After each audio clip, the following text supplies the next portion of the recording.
उत्तर प्रदेश की 80 सीटों की बात अगर हम करें तो बीजेपी की तैयारी भी खास है। मुद्दा बेहतर कानून व्यवस्था और यूपी का विकास। इरादा जीत हासिल करना है। रिपोर्ट में हम पूरी खबर आपको दिखाते हैं।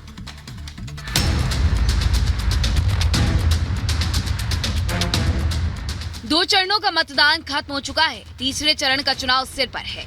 ऐसे में बीजेपी की तैयारी भी उसी तरह की है। तीसरे चरण में यूपी की 10 सीटों पर वोटिंग होनी है, जिसके लिए बीजेपी के दिग्गजों ने पूरी ताकत झोंक दी है। पीएम मोदी, अमित शाह और सीएम योगी ताबड़तोड़ रैलियां कर रहे हैं। लक्ष्य है किसी तरह से 400 पार के आंकड़े तक पहुंचा जा सके। चुनावी मौसम में बदायूं पहुंचे अमित शाह ने जनता से समर्थन की अपील की।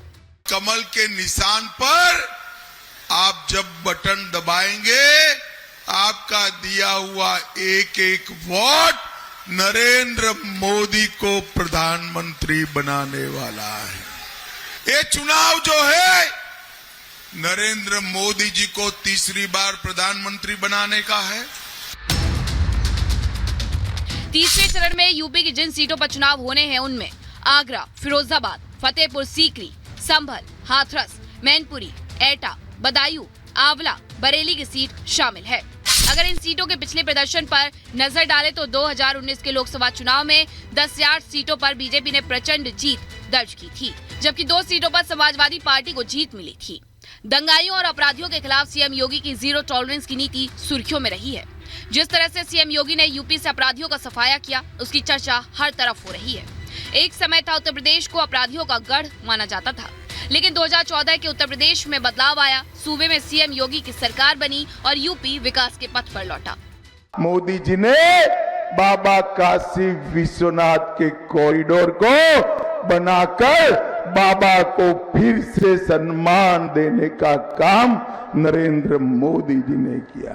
पहले 2 एयरपोर्ट थे, अभी 9 है और एशिया का सबसे बड़ा एयरपोर्ट जेवर उत्तर प्रदेश के अंदर बन रहा है।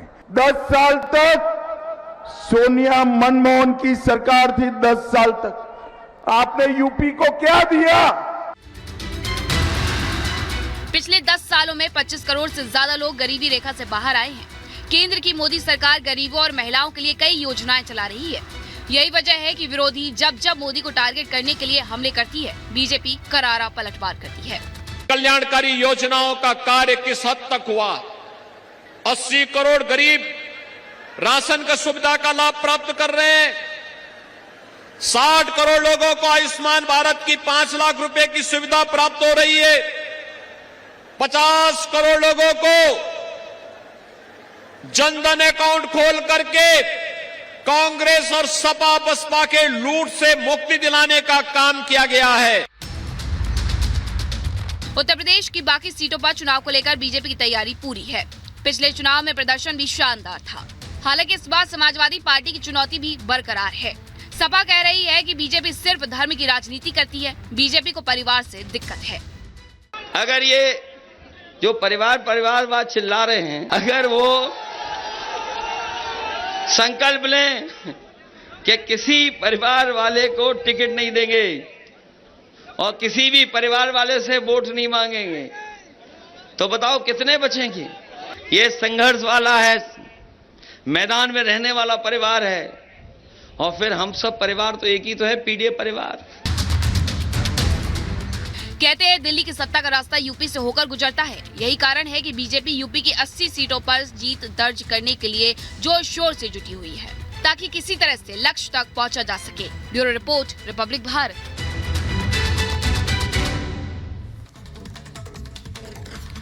और महिलाओं को लेकर कांग्रेस का चरित्र एक बार फिर सामने आ गया है। कांग्रेस अध्यक्ष जीतू पटवारी ने महिलाओं को लेकर एक विवादित बयान दिया है। इस रिपोर्ट में पूरी खबर आप सबको बताते हैं।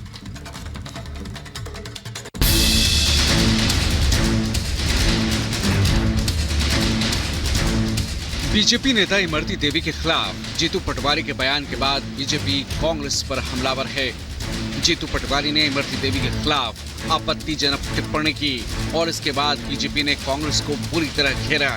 जीतू पटवारी ने क्या कहा, पहले जरा वो सुन लीजिए। जीतू पटवारी के विवादित बयान के बाद इमरती देवी ने उनके खिलाफ एफआईआर दर्ज करवाने की बात कही है।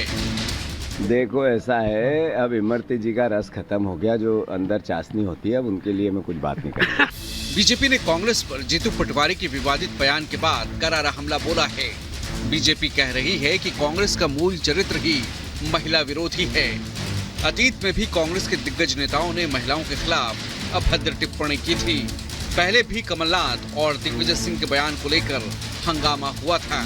Bureau report, Republic Bharat. और इधर देखिए, एमआईएम चीफ असदुद्दीन ओवैसी ने प्रधानमंत्री नरेंद्र मोदी पर निशाना साधा और मुसलमानों को घुसपैठिया कहे जाने पर जोरदार हमला बोला है। रिपोर्ट आप सबको दिखाते हैं। हैदराबाद में चुनावी रैली में एआईएमआईएम प्रमुख असदुद्दीन ओवैसी ने पीएम मोदी पर निशाना साधा। ओवैसी ने मुसलमानों को घुसपैठिया कहे जाने पर सवाल उठाए। कैसे घुसपैठी हमें बताइए आप? आखिर क्यों वजीर आजम 17 करोड़ मुस्लिम अल्पसंख्यक समाज की इतनी बेइज्जती क्यों करना चाहते हैं? इतनी नफरत क्यों है उनकी दिल में? अरे हम आपको वोट नहीं दिए, नहीं देंगे अलग बात है, मगर क्या आप हिंदुस्तान के जब वजीर आजम है तो भारत का हिस्सा है 17 करोड़ के मुसलमान नहीं है? तुमको कांग्रेस को गाली देना है, दो तुम कांग्रेस को, मगर क्या हक बनता है वजीर आजम को कि देश की मुल्क की 14% आबादी को घुसपैठिया कहें? हैदराबाद में ओवैसी की टक्कर माधवी लता से है और इन दिनों ओवैसी लगातार अपने वोट बैंक को मजबूत करने में जुटे हैं और भड़काऊ बयान दे रहे हैं। Bureau report, Republic Bharat. और दिल्ली शराब घोटाला मामले में एक बार फिर मनीष सिसोदिया दिल्ली हाई कोर्ट पहुंचे हैं। आज उनकी जमानत पर एक बार फिर आज सुनवाई होने वाली है। दिल्ली के पूर्व डिप्टी सीएम मनीष सिसोदिया ने अब जमानत के लिए दिल्ली हाई कोर्ट का रुख किया है, जिस पर आज सुनवाई होगी। दिल्ली की राउज एवेन्यू कोर्ट ने 30 अप्रैल को हुई सुनवाई के दौरान शराब नीति घोटाले के मामले में मनीष सिसोदिया की जमानत याचिका खारिज कर दी। सिसोदिया की जमानत याचिका दूसरी बार खारिज हुई है। कोर्ट में सुनवाई के दौरान सीबीआई ने दलील दी थी कि सिसोदिया किंगपिन हैं। अगर सिसोदिया को जमानत दी गई तो वो सबूतों और गवाहों पर अपने प्रभाव का इस्तेमाल कर सकते हैं। दरअसल 22 मार्च 2021 को मनीष सिसोदिया ने नई शराब नीति का ऐलान किया था। 17 नवंबर 2021 को नई शराब नीति लागू कर दी गई। नई शराब नीति आने के बाद सरकार शराब के कारोबार से बाहर आ गई और पूरी शराब की दुकानें निजी हाथों में चली गई। नई शराब नीति शुरू से ही विवादों में रही और जब विवाद बढ़ा तो 28 जुलाई 2022 को सरकार ने अपनी शराब नीति को रद्द कर फिर से पुरानी पॉलिसी लागू कर दी। Bureau report, Republic Bharat.